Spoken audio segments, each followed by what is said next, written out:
안녕하십니까. 보험저널 발행인 최덕사입니다. 자, 오늘은 위법계약 해지권 금전 반환 범위가 확정됐다. 지혜업계에 일단 안도를 했다. 이 기사를 쓰고 내가 그 모 지혜대표하고 통화를 했는데 안도를 한 게 아닙니다. 이건 이거고 과태료 때문에 머리가 아픕니다. 그러셨어요? 과태료는 우리가 따로 또 법인의 과태료 관련된 또 이슈가 있습니다. 그래서 그거는 별도로 한번 살펴보는 과정을 좀 갖도록 하고요.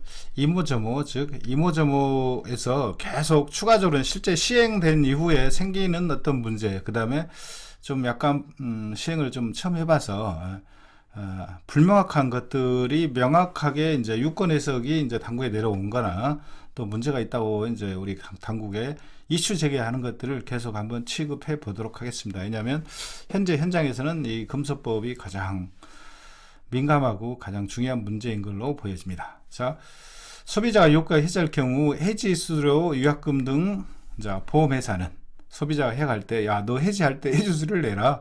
또 위약금, 계약을 했는데 위약금을 내라. 이거는 이제 불가하다. 두 번째, 해지 시점까지 계약 관리 비용은 소비자가 부담하라. 뭐 이렇게 확 됐어요. 그러니까 관련 비용은 이제 뭐 보험사의 사업비, 또 사업비 중에는 이제 GA, FP 수수료가 이제 포함이 되어 있겠죠. 자, 그러면 요거의 보험사가 돌려주는 환급료는 그러면 얼마냐? 이거는 이제 기납입보험료하고 해지 환급금하고 그 중간이다 이거죠. 중간이 아니라 기납입보험료는 좀 적고 해약 환급금보다는 조금 크다 이렇게. 뭐 정확히 이제 뭔 이야기는지는 뒤에 조금 설명을 드릴게요. 뭐 우리 박사님 쓰셔가지고 내가 뭐 우리 최 박사님보다 정확히 잘 모릅니다. 중간에 어디다 봐야 될까? 일단 위법계약 해지권 47조 해가지고 신설조항인데 판매 과정에 6대에 하나, 둘, 셋, 넷, 6개. 요거 5년간 여기를 위반을 하면 위법계약 해지권을 행사할 수 있다. 그러면 판매 규제 위반의 계약 해지권을 요구를 하면 해지를 해줘야 되고 해지했을 때 반환 금액 그게 얼마냐 어떤 거냐 했을 때 기납보험도 아니고 해약금도 아닌 어떤 그런 금액이다. 근데 현재 해약금당 크게 생겼다.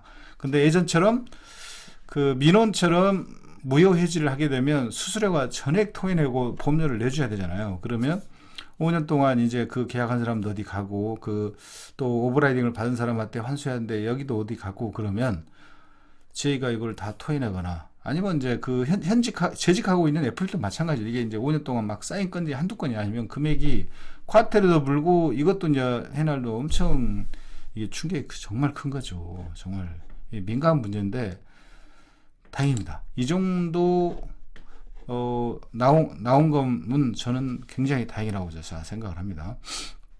자, 한번 내용을 한번 쭉 보도록 하겠습니다.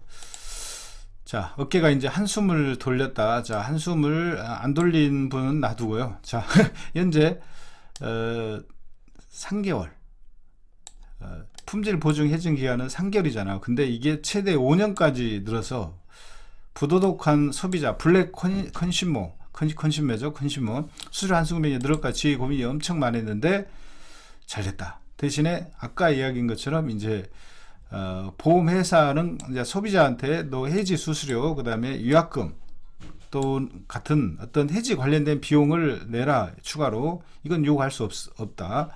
또 반대로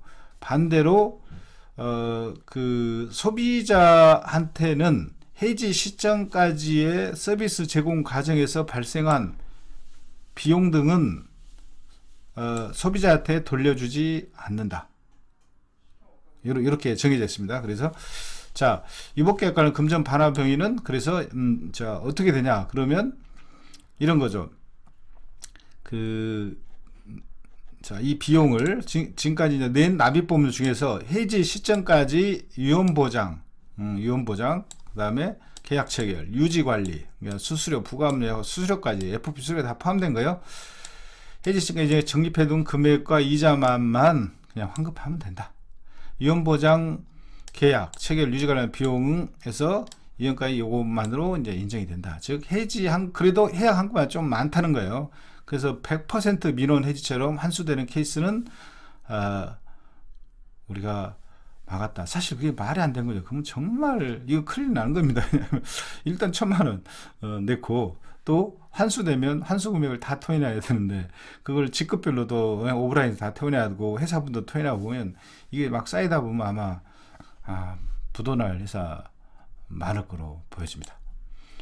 자, 그래서 얼마나 이제 다행입니다. 그래서 수수료 임팩트는 이제 그렇게 안 클 거니 다행이다. 즉 정확히 이야기하면 요거죠. 품질 민원 보증 해지와는 달리 일정 시점까지만 환수하는 미유정 규정을 따라 들어갈 것 같다. 즉 뭐냐면 보통 수수료 환수가 2년 정도 걸리는 거잖아요. 그러면 2년 이후에 만약에 유보가액 해지권을 행사를 하게 되면 환수될 수수료 하나가 없는 거죠. 근데 예를 들면 한 6개월 돼가지고 이제 이런 문제가 생겼다.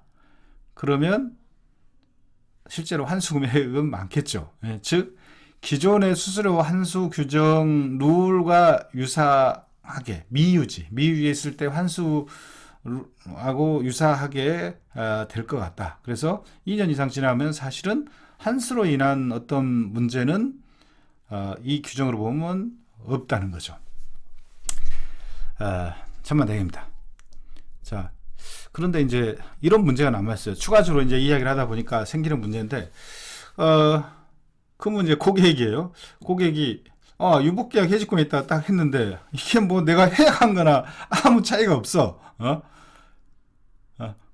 기존에 그러면 뭐 품질 보증 해지를 하거나 그 이제 3개월 내는 물론 그걸 하겠죠. 그것도 아직 살아 있으니까 그 회사나 금감원에 민원을 내게 되면 완전히 보험료를 기나일 보험료를 다 돌려주니까 민원을 냈는데 금소법이 생겨가지고 내가 반환받는 보험료가 더 적게 되는 그런 사태가 발생을 해버린 거죠. 그러면 소비자한테는 안 좋고 GA하고 FP 또 보험사한테는 이게 금소법이 유보계약 해지 반환보험료 해지권은 더 좋은 거 아닌가요?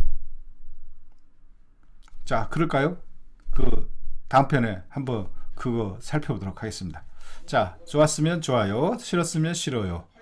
또 보고 싶으면 구독, 알람 설정 부탁드립니다. 감사합니다.